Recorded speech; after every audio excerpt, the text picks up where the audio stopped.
Ayan guys, mga boss, kumukulo na.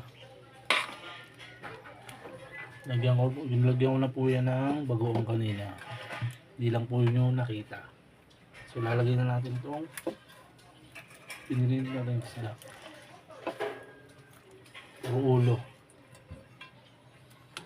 So yung mga kalahati para dun sa mga junakis.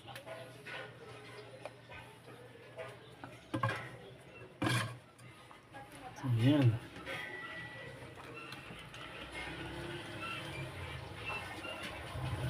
Lagyan ko ng kalamansiyan mga boss para medyo may asim-asim.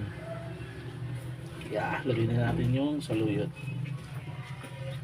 Hindi ko alam kung ano luto to basta nakita ko lang to. Biyahin nyo kung gusto nyo biyahin. So yan. Okay na yan, timpla ko na yung kanina. Nilagyan ko na ng bechin. Kaya konting magic bunot.